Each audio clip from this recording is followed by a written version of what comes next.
She Who Dares Wins. Can you tell me how you've dared and won? I have dared to step out of my comfort zone and start a completely new career at 46, becoming a model. The modelling, I was so uncomfortable in my body, if you put it that way.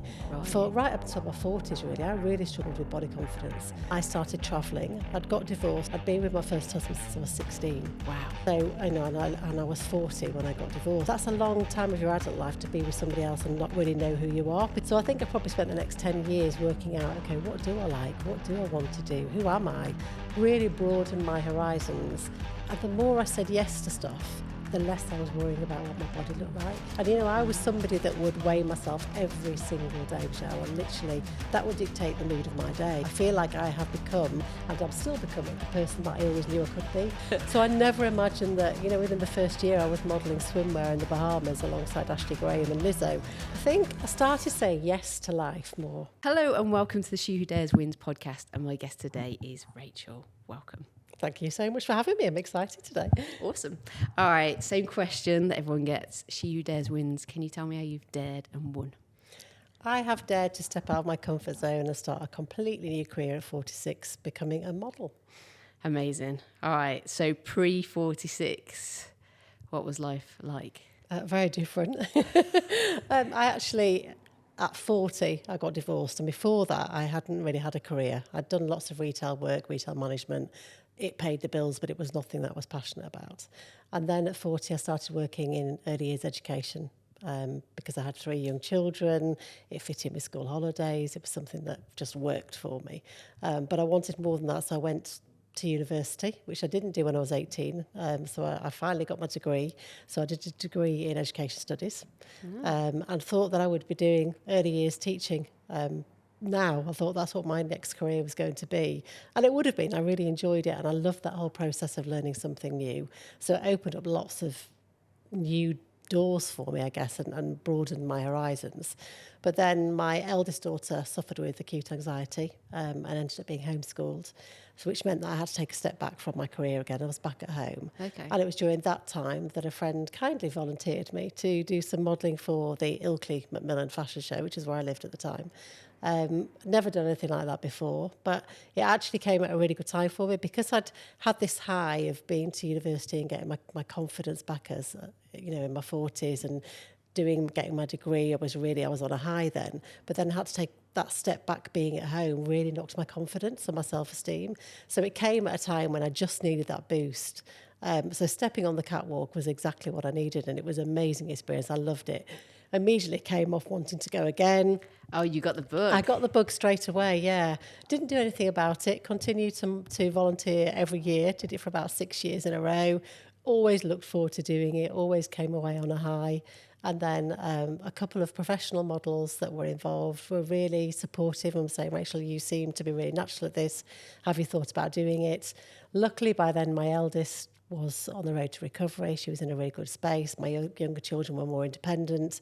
So I thought, well, actually, why not? What have I got to lose? I'd already proved to myself that I could do something different. So I sent off really basic photos across the country to different agencies. And to be honest, I thought it would be like if I got some work in Leeds, it might be a really nice hobby and something I do occasionally. Mm-hmm. And I got signed with a London agency straight away. So then it was like, okay, I've got to take this a bit more seriously, help. In the deep end. Yeah, in at the deep end completely. Yeah, I had no idea what I was doing. When I look back now at some of the photos, I think you can see the fear in my eyes. But pre that then, was there any kind of inkling of wanting to do modelling? Not at all. I did drama A-level when I was at school, and I was always into acting. That was my thing. Okay. And I was really encouraged to go to drama school, and I've lacked confidence when I was younger, in myself really. Yeah. So that stopped me going and applying to go to drama school. I think it's always something that's always been there in the background. So I guess in some ways being in front of the camera and modelling is just a different version of that, because when I'm put in different outfits, I'm playing a different role, I suppose. So that's kind of brought a different side out to me. But the modelling, I was so uncomfortable in my body, if you put it that way. Right up until my 40s, really, I really struggled with body confidence. So I certainly wouldn't, it's just not something I would have been able to do or wanted to do, to be honest. I think a lot of women will resonate with that. What do you think, what changed? I think I started saying yes to life more. Okay. Because I'd gone to university, which I felt at the time was quite out of my comfort zone.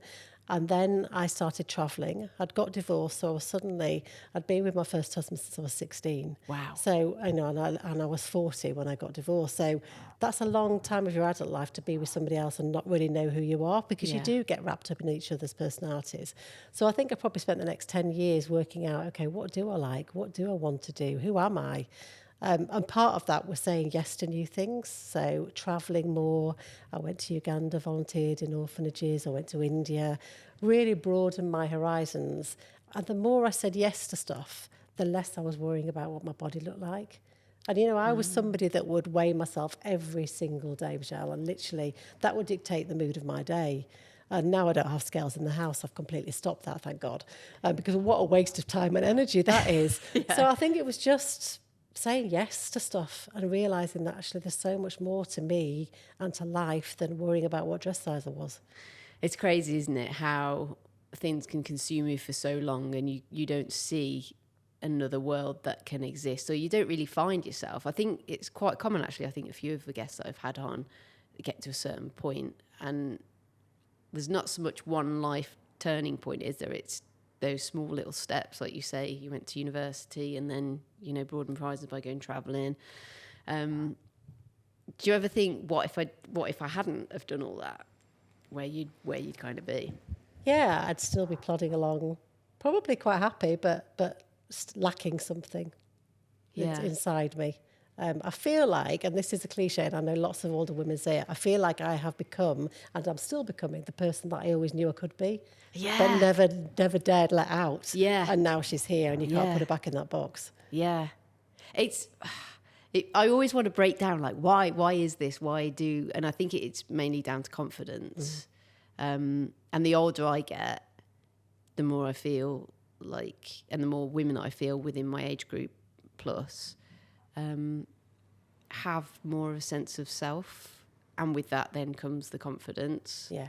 I think you can only outrun it for so long, can't you? Yeah, I think, and I speak to so many women that feel exactly the same way as me, or that are going through that transition stage now, and it's quite unsettling. Yeah. Because you do start questioning everything, but it is about having those new boundaries, I guess, of what you're prepared to accept out of life and what you want out of life. And there is that sense of urgency as well. I'm 55 now. There is this new feeling of, if you don't do it now, Rachel, when are you going to do it? And if you don't do it, are you going to regret not doing it? Yeah.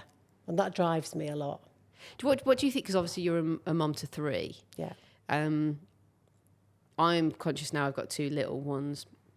I see a lot of mums that are in the losing themselves stage, and you can kind of see it happening. Like, how do we stop that? Do we think that's just? It's difficult, isn't it? Because when I look back now, I absolutely loved being a mum. I adored that time in life. My youngest is 22, and my eldest is getting married this year. She's 26. Oh, nice. No, 27. I got that wrong. So I look back at that time, and I really adored being in that part of life. Yeah. But I can see I gave a lot of myself away. Yeah. And I think it's almost, that's why this time of life is special, because they've all left home, they're getting on with their life. And it really does feel like I can reclaim myself again. Yeah. And maybe that's part of, I don't know if you can keep that without, you do have to give away something to of yourself as a mum. It may be a rite of passage. Maybe this is just something that is. It does fascinate me. It's something that I'm kind of fighting, not really within myself at the moment, because I've got all these other things going on, but I am always conscious that you don't want to, be waking up, or maybe you do want to be waking up in 10 years' time, because then amazing things can happen. Yeah. Which is what happened with you. Yeah. So the modelling then, what is it about modelling that you enjoy so much?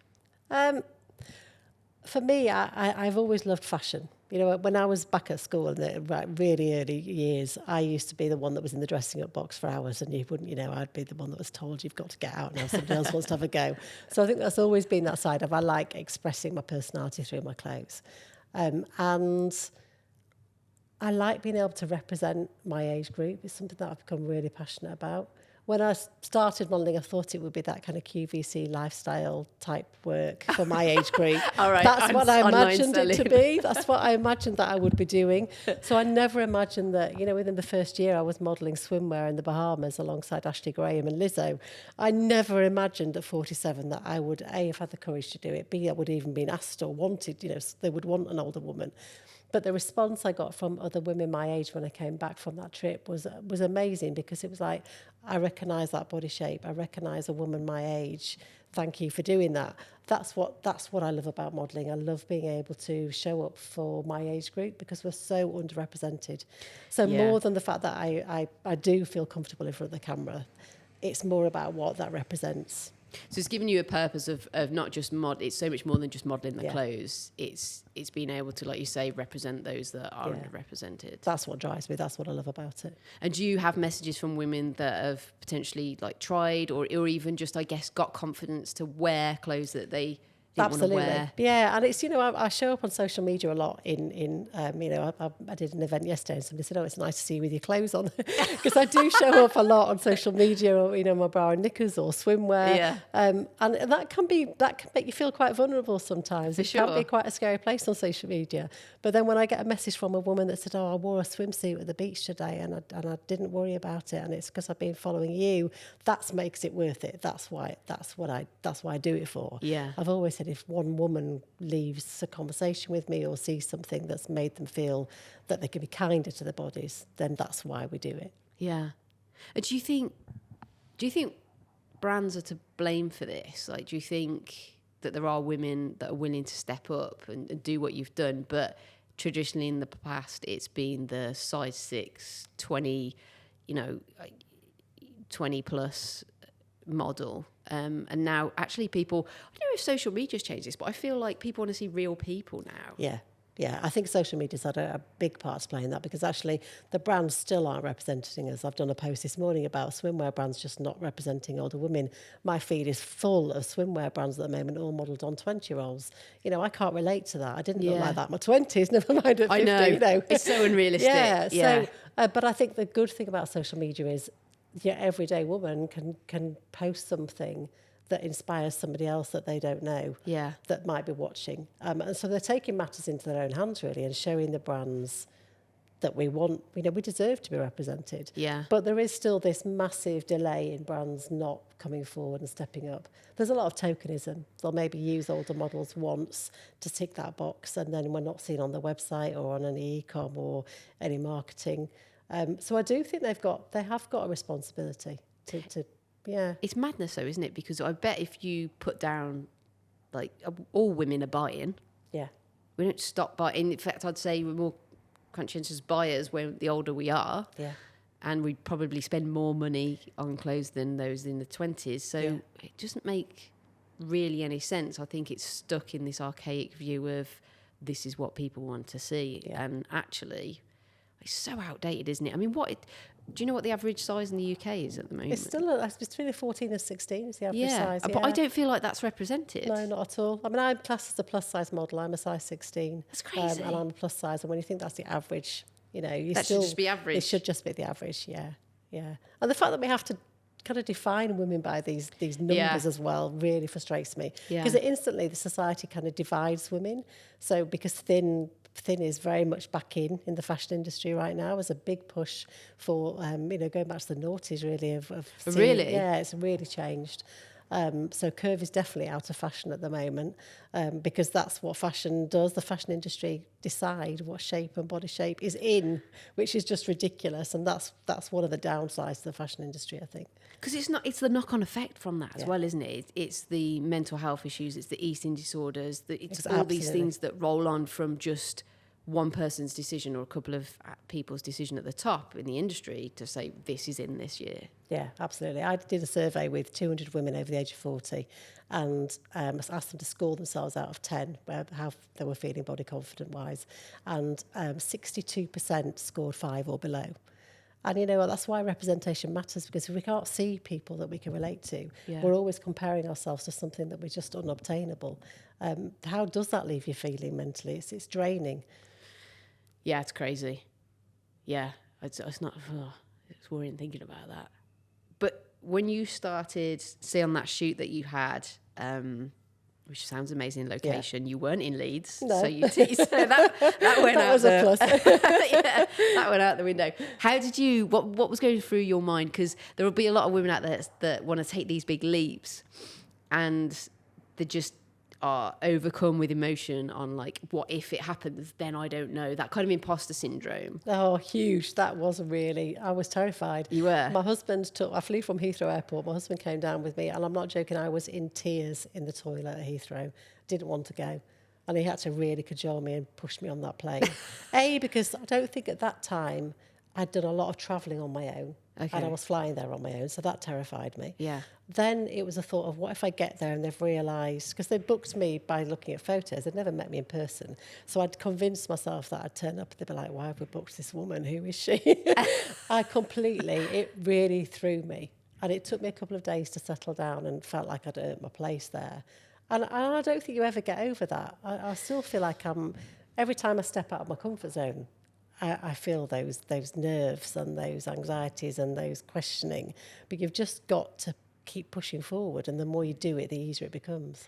I think you're right there, and that's important for other people to understand, is there's this idea that, well, they're doing it, they're comfortable, and every woman that I have on the sofa is like, no, you don't ever release that fear, you just learn to live with it, and that each step takes you up to another level, and you still have wobbles, it's a roller coaster. Yeah.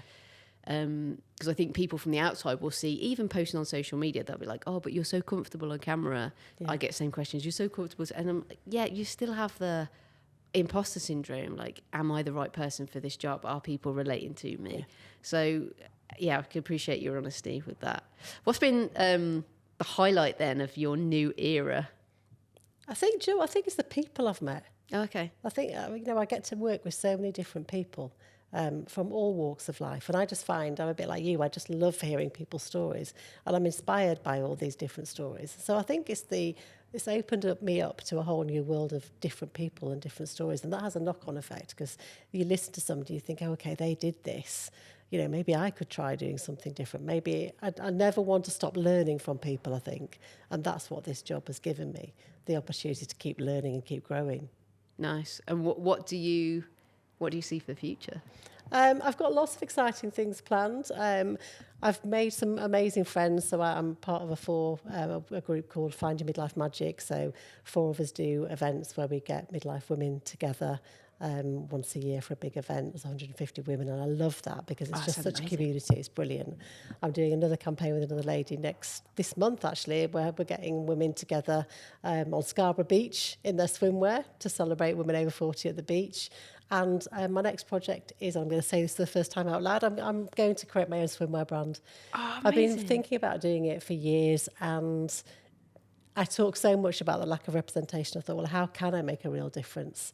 And so I'm going to kind of get on with that. So designs are in process now. So that's my next biggest project. I love that, because when you can't see a solution, stepping up to the plate really shows that you put your money where your mouth is. Exactly. Yeah. And all the women I use the marketing will be over the age of 40. So that's mine. That's going to be my big passion.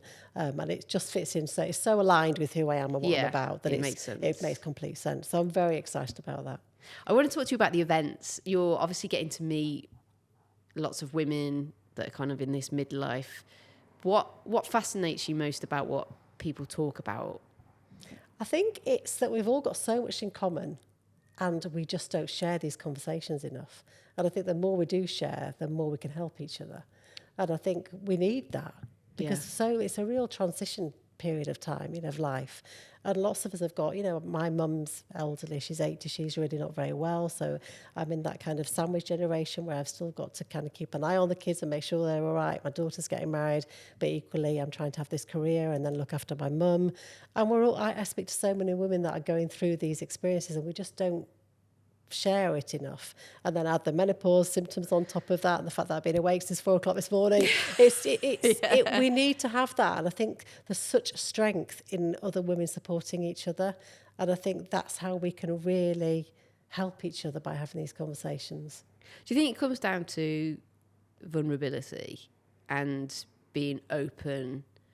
I think women, we're sold as being quite good at sharing our feelings and having friendship groups, much better than men. Certainly, I come from an industry where you just didn't talk about emotion, like it was shut down, and I saw the real detrimental effects of that in construction, like serious mental health issues.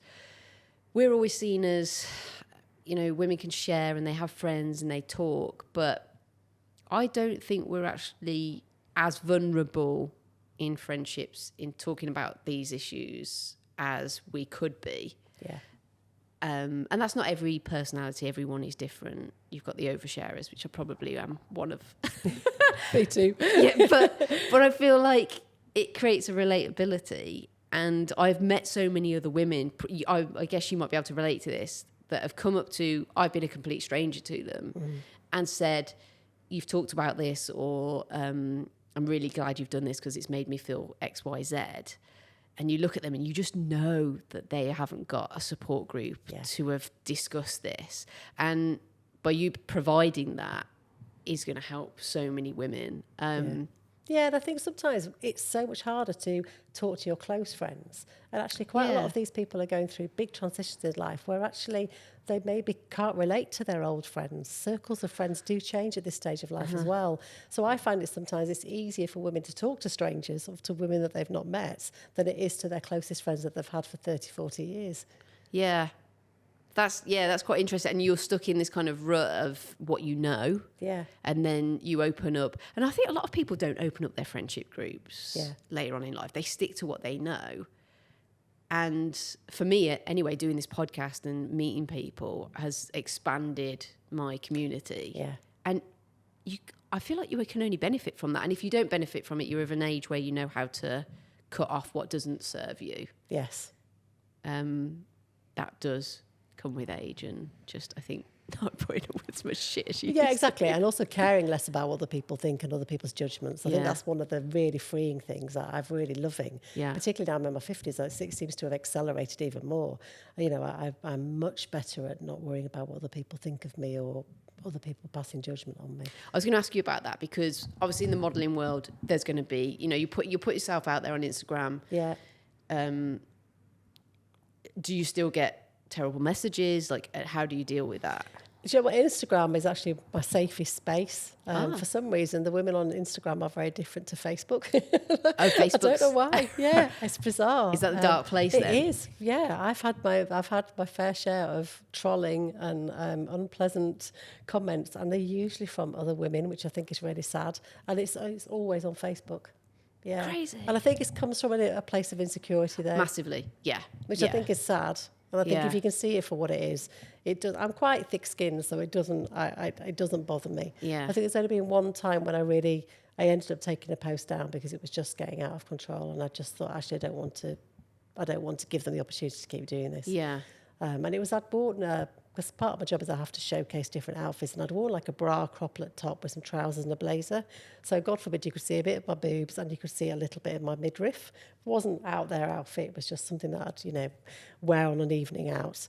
And the amount of women that criticised me and said, they don't want to see that at my age and put it away, and granny's playing dress up again, that kind of but it was literally in the hundreds and hundreds. It just grew out of control, so I did take that post down in the end. Madness, isn't it? Because those are the days where you show your strength and you don't back down from, if anything, it fuels you to push forward. Yeah, because I just think, they don't know. It's easy to make these comments and pass judgment, but, luckily I am a strong person and it doesn't bother me as much. But what if that had been someone that was really having a tough time with their mental health and they'd put that out there? What does that do to them? The effect, the impact it can have on somebody? Yeah. By making these flippant comments, it's heartbreaking, really. Yeah. It's... so many thoughts on that. So Facebook's a different beast. We won't even get into TikTok. Are you on TikTok? I am. Yeah. I don't get it, but no, I don't. 85% of my followers are men on TikTok, so I don't go on it very often. Right. Okay, it's just post and leave. Yeah. I feel you. What about those close to you? You had quite a life a big life transition and getting divorced, and now you've got. Did you say you're remarried? I'm remarried. Yeah, I am. I love your post with your husband as well. Thank you. Like the coolest people ever. Like fashion inspo, definitely. How was that for your kids to see you, you know, almost reborn again? I think now they're older, they can really appreciate and see, you know, how much I've grown. Obviously, when you're going through that family turmoil, it's a tricky time, isn't it? And sure. Especially because they were teenagers, and it's very you're egocentric at that age. Whereas now, all three of them, my son's in the middle, so I've got 2 daughters and a son. Okay. All three of them have got. I know that they really respect what I've done, and they're really proud of what I'm doing, and they constantly tell me that they don't feel like. I think what I'm really proud about is the fact that they know that they don't have to stay in the same career all their life. They can change, and I think it's drummed into us so much from an early age that you've got to find your career and that's it. You've got to stick to it. Whereas now this generation can see that actually you can change career at any age and look what kind of life you can have if you make those changes and be brave. Yeah, the pivot, and I think that is what stops a lot of people changing, is this fear of things not working out. I wish more women would consider it, because, like you say, you get to a certain point in your life and you don't want people to have regrets. Yeah. And you're not the same person you were, especially women. I think we change so much. You know, our bodies change, our hormones change, personalities change. Yeah. We figure out, you know, I'm recently learning that I have ADHD. And all these things that come in, you're not the person you were when you necessarily decided. I did a geography degree. Yeah. Like, I could have come further from that if I tried. But I think past history, we were taught to get a career and stick in the career. And then there's this fear-mongering, isn't there, of, well, that you don't know anything else. Yes. And if you've not made the jump by 2030, and it's like, actually, no, when you're older, I think you know yourself better, that you can actually do anything because you've got life experience. Yeah. Yeah, I mean, I'm not going to lie, I'm scared about starting up a new brand at 55. I'm thinking, sometimes I think, what the hell am I doing? But it feels right, and I will learn as I go along. And I know I'll make mistakes. But how do you learn unless you take that first step? How do you just start? So many of us wait until we've got that perfect moment, and there isn't. It just doesn't exist, does it? No. How old was Trini when she started? I know she's. I think she was in her 50s. Yeah, was she 50? And she's created something amazing huge in a short amount of time. Yeah. But I think it's that thing now, isn't it? It's like laser focus. Yeah. You know who your audience is going to be. You know how you want to promote the product. You probably know how you want the product to fit. Absolutely. Yeah. Actually, that's a good thing. Like, for all the shoots that you've been on, what's the clothing been like? I think one of my first shoots, I was probably a size 14 and I broke the jeans because they were a size 12 and the zip didn't fit, so I broke them. So that was my first experience of being on set. Since then, I'm happy to say most of the time they get stuff that fits. Yeah. Occasionally I'll find jobs where they've had to peg me at the back to make it look, so that I've got too big a clothes, they've gone the extreme. Right. And shoes are a definite interesting, you know, I'm a size 7 and I've squashed my feet into a size 6 or muddled through with a size 8.5. You know, it's never as glamorous as you think it's going to be. I don't think fashion is for women, is it? Like, it's one of those things where there's something that you have to put up with. Yeah. I find it fascinating in that when I was doing research for Mine's Just Basic hoodies and tees, but for the She Dares Wins clothing line, I was astounded that an industry standard is a size can have a 2 centimetre tolerance. Yeah. So I say this to people now, I'm like, if you try on a size 10, 12, 14, 16, whatever in a shop and it doesn't fit, pick the same size in a different, and it might, they might have that 2 centimetres extra. Yeah. And I'm thinking, why? You know, it's the same machines that I've not gone deep enough into it, and I'm sure there's a reason behind it. But that again doesn't do, you know, the industry any justice, is it? Because you can go into one clothing shop and you're one size, and you go into another and you're 2 sizes up, and you're thinking, that's just another thing that we have to deal with. Yeah, and I don't think it's the same for men. I don't ever hear, I've never heard my husband say, no, you know, I don't know. No, they're a standard, medium, large. Yeah, I know. Yeah, it's a good point, actually. Yeah. No, it's very frustrating. I can be a size 12 in some shops, in some shops that are over generous, and then I can be a size 18 in another. It makes no sense whatsoever. Is there anything about the industry that you would, or about the modelling industry that you would love to change? Oh my God, yes. So where do I start? So much. I'd love to see better representation and not just tokenism, and not just about ageism, but about, making sure that we have got different body types, different backgrounds, different cultures. I think we've got such a long way to go. We've made improvements. Even in the last 8 years since I've been modelling, I've seen some big changes. Is there any brands that are really good at doing it? There's good brands out there that represent the midlife women. So people like J.D. Williams, which I've been really lucky to work with them, but Ambrose Wilson. But some of the high street brands are terrible. I went into Leeds last year and I did my own research and I went around 28 shops in Leeds and there was only one piece of marketing in one store, which was Sweaty Betty, that had a woman over 40. What? So out of 28 I mean, shops, that's over 40, not even over 56. No, yeah. So we've got, the high street's terrible for representing. I mean, when I did this survey, 72% of women said they didn't feel represented on the high street. So I think the fashion industry have got a long way to go before. I think ageism is the last ism that they need to tick. Yeah, you're right. I just come back from America, and the one thing that I was discussing with my mom is that there doesn't seem to be as much as that over there. Yeah. In terms of even jobs, lots of people that were working jobs that you don't see over here, they don't seem to have that as much in America, but I think over here we do. I'm just in my mind now, I'm just thinking classic Marks and Sparks of like walking through. Don't sue me, Marks and Spencers, but yeah, like the ranges are like Holly Willy Booby. That's not a real name.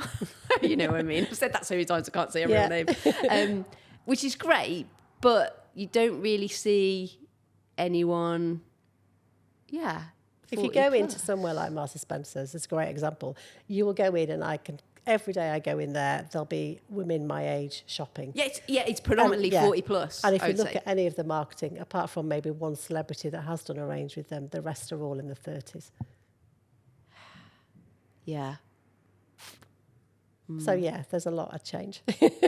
But then it's a love-hate relationship because I love it. I do love fashion and I love being able to wear clothes but I've had clothes in my wardrobe for 20 odd years now and I'm still wearing them, so I don't follow trends, but I do like to be able to express myself through the clothes I wear. And lots of women, over 50s is the highest, fastest growing disposable income market, so why have we not been catered for? It doesn't make sense. Well, that's another thing, isn't it? Is with fashion there is this, like my mom's really into clothes, and she always talks about this is in and that's in. And I've always I'm a hoodies and t-shirt kind of girl. But equally, I've had my stages where I had a business in sales where I'd put on a suit and I loved wearing suits with heels. Now I feel like my feet wouldn't go into heels. They'd literally just shout at me. In fact, I went to a ball last year and had an amazing dress, heels, and then I took shoes in a bag. So I've had these over 25 years and my mum bought them me. They're like a ballet shoe that go into like a handbag. Yeah. And I think they were for clubbing really. And they're falling apart. And I took them out and my mate's like, you can't wear that with that dress. And I was like, well, after a few drinks, I definitely can. I can definitely wear that. But it was nice to dress up and as someone that's always had complete opposites, whenever I do dress smartly, people are like, where are you going? Oh my God, you look amazing. Like you've never been, and I quite like that. I'm like, it's in there. It just doesn't come out all the time. It's just a different side of your personality. You don't have to show it every single time. Exactly. Yeah. And I think, do you think women have a love-hate relationship with fashion in that we are swayed towards wearing certain things, whereas actually if you took away the judgment, because we're representing ourselves, aren't we? Yeah. But you are who you are through fashion. And I think sometimes if you don't feel comfortable, like I've got a classic pair of jeans that when I'm slightly overweight, I'll put on. And it takes a close friend to say they do nothing for you, for you to put them in the bin. But there'll be a lot of women out there that might want to express themselves in certain ways, but they're just not doing it. Do you think that's the case? And how do you, because you do it so well, like you just, like you say, you don't necessarily follow fashion, but you know what you like and you can express yourself through fashion. Would you have any advice for someone that that would I want think to do there's that. a lot of pressure, particularly when you're younger. From an early age, we're kind of taught we've got to fit into society and what's in, and that's part of that because you want to feel like you're part of a community, don't you? And that's dressing like your friends. As, you know, I used to be the one that we'd ring each other up and say, "What are you wearing tonight?" Yeah. So that we all kind of had that uniform. But it was all the same. It was, exactly. And it still is. You know, when my sister, mum and my daughters were growing up, they all look the same, and they don't now, thank God. But it's like, you know, why do we do that? Yeah. And it's part because we want to belong, isn't it? And we're scared of standing out because, you know, particularly women, I think, and young girls were taught not to stand out. At school, you know, we're taught not, you know, to be kind of in the background and not to put yourself forward and be too overconfident. And I think part of that is not wearing the clothes that really make you feel good. Yeah. And not understanding what makes you feel good because you don't experiment. So I definitely, particularly when I kind of in my 40s, just started trying lots of different looks on and just playing and having fun. It should be fun. At the end of the day, fashion should be fun. Yeah. And, you know, I've stopped wearing clothes that probably hid who I was. I used to wear a lot of black. I used to wear lots of baggy clothes.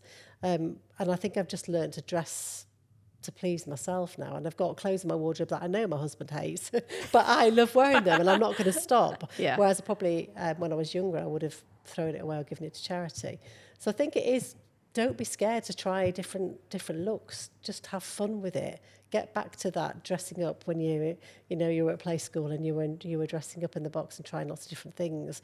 Get back into that kind of attached, back to your youth really, back to being that young girl. What did you like when you were younger? Because that's before you had all those insecurities placed on you. Yeah, all the hang-ups, you're right. Yeah. The pre and the post. It's actually this squeeze in the middle, isn't it? Between 20, probably like mid-teens to, I'd say, probably mid-30s. Yeah. Yeah, that there's this kind of pressure to look like everyone else. And I think that's how the fashion industry works, though, isn't it? Because they want to create these communities that people that want... And that's why you see clothing that comes out that looks the same across different brands. Yeah. They're just copying each other because they know that works. That's what people want to buy into. Yeah. Whereas those that step out and do something a little bit different, you're only going to get the early adopters or the people that really are okay with that. Yeah, I think that celebrity kind of social media celebrity influencers had a big impact on the fashion industry as well, because lots of the particularly younger generation see celebrities dressed in a certain way and want to copy that. Yeah. And I think the fashion industry have kind of jumped on that, and then you see it in every high street shop everywhere. Yeah. What would you like to see women wear more of? Colour. Ah, okay. Yeah. I think because I know myself, when I wear bright, bold colours, it changes my mood. It instantly changes my mood. It gives me such a lift. And it's something that I used to shy away from. You know, I really struggled with colour. And I know that it gives me there's been lots of research on it. I think that somebody did a psychology degree on the impact on this well-being wardrobe of how you can introduce different colours. And obviously that's such a personal thing. You know, my favourite colours are bright or reds, oranges. They give me such a big lift, but it might be something like a green for somebody else.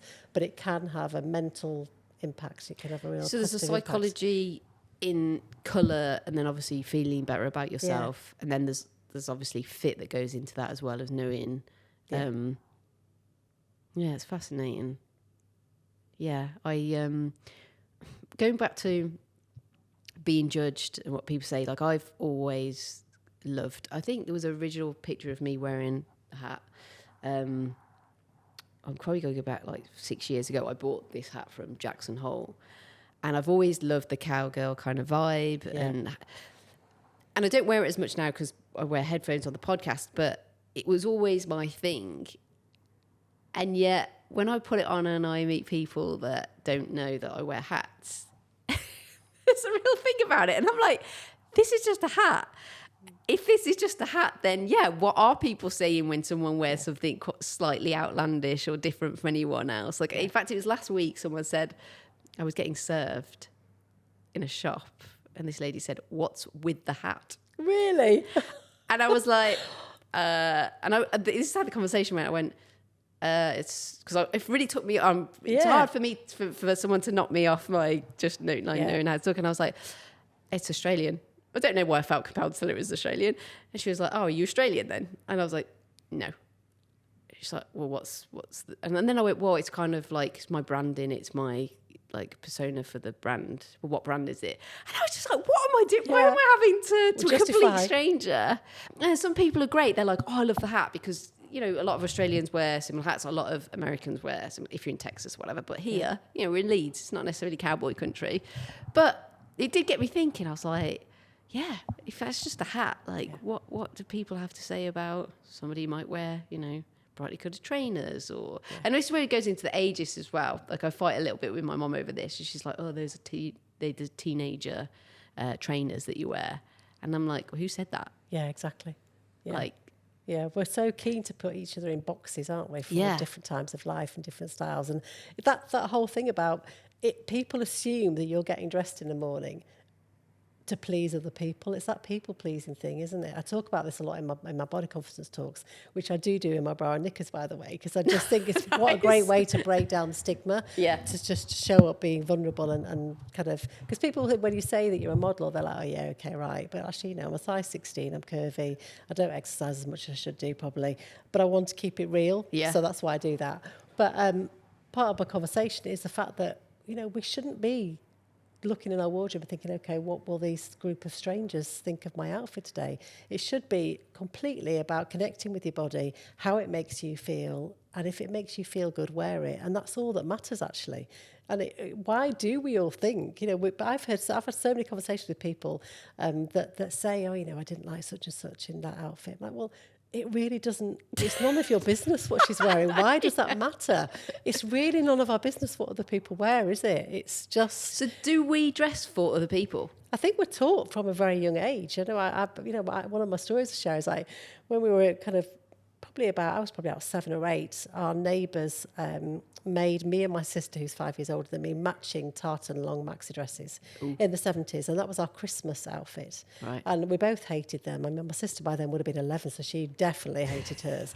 It was a Bay City roller, heavily influenced outfit. I'm getting some sort of child trauma going on. Terrible. And every year we had to wear these. And of course, she grew out of hers quicker than me, so I had the hand-me-downs. But it was about, you know, the fact that all our neighbours thought we looked fantastic because we were in these matching tartan dresses. My mum could go and show us off to the neighbours on Christmas Day and friends and family. It was never about whether we liked it or not.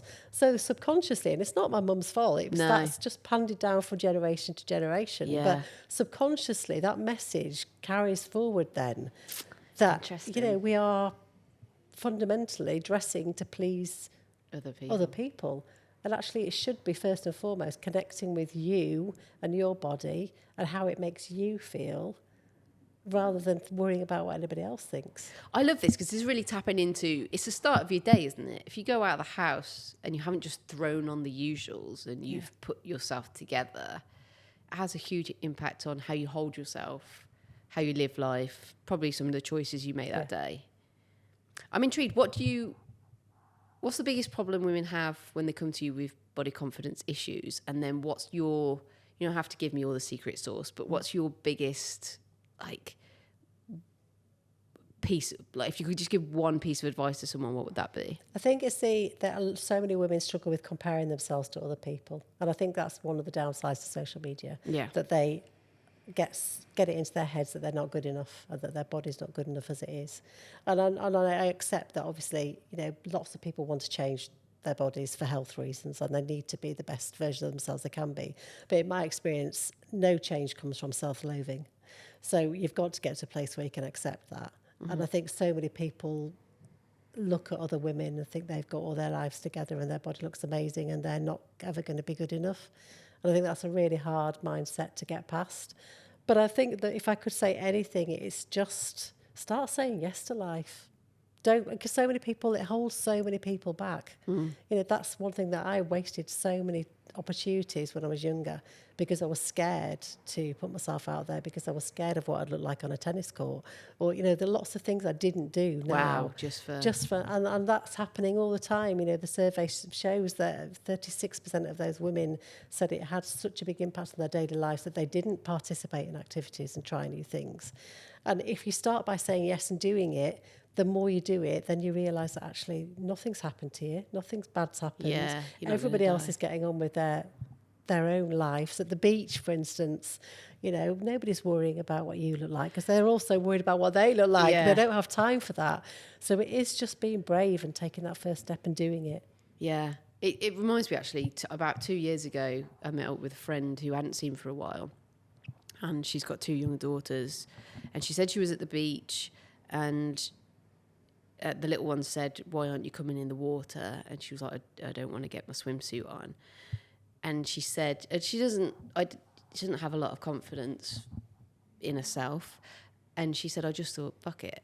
And I put a swimming costume and I thought, what am I saying to my, you know, it's just swimming. And she said she went in and she had the most amazing time with her 2 daughters. And she was like, I never would have had that for the hang-up of, fuck it, it's just a swimsuit. Yeah. And you think, firstly, I was like, how sad that we've come to that. But then it's not just one person. It's like, I've just come back from a holiday. I put weight on before I'd been out and I was just like, oh, the dreaded swimsuit. And I'm like, it's going to be a swimsuit and not bikini. And it's the first time since like in my 30s I was fine with wearing a bikini and now it's a swimsuit. And how do I feel about that? And then I was just like, who cares? Like, who cares? You start to, but that's the thing is you start to look around and then you start to go, well, it's okay if somebody else is doing it. Do you think we compliment each other enough? No, and I think when we do, we're so focused on the external, on our appearances, right, than actually the person. Like I'd much rather be complimented on something that I've done positive, like whether it's my confidence or whether it's something that I've given somebody in terms of the work that I've done, than what I look like. Yeah. And I think we're so focused on appearance. Yeah. You know, and when we do, well, we're terrible at accepting compliments. Oh, God, I really used to struggle with that. I would always be the one that would, if someone said, "Oh, you look nice today, I like your dress," I would always be the one that say, "Oh, I got it from a charity shop," or dumb it down a bit, or it was cheap. Yeah. You don't need to say that, just say thank you. Yeah, exactly. Yeah. So I think we are very focused on appearances still. Yeah. I think it'd be nice to step away from that and see past that. Yeah. I love your story. I love how it shows that you can reinvent yourself. Not even reinvent yourself, find yourself. Yeah. And then finding purpose through that and then being able to help other women. You say the next step is creating the swim line. Yeah. Do you have any big dares other than that? Constantly, yeah. Okay. I mean, my big thing is I want to be on the cover of Sports Illustrated Swimwear in the States. That's my big goal. That's always been my goal. Okay. So my US visa hopefully will come through this year and I can go and work out there. So that's something that I'd love to achieve. Amazing. I think I'll always be pushing myself to see what I can achieve. Yeah. And if you had to dare other women to do something, what would that be? Step out of their comfort zone, even if it's just a tiny bit. Yeah. Just do something that makes them feel scared. Just one little thing, because that could snowball and you don't know where it's going to lead to. Incredible. Well, thank you so much for sharing your story and for doing what you do. You're going to have a huge impact on women's lives, which you already know. And I'm excited to see where things take you. I love your Instagrams as well. For anyone out there that's listening, please go and... What's your handle? Rachel Peru 1. Rachel Peru 1. There you go. Well, thank you so much for sharing your story. It's been amazing. Thank you. Lovely to talk to you. You're welcome.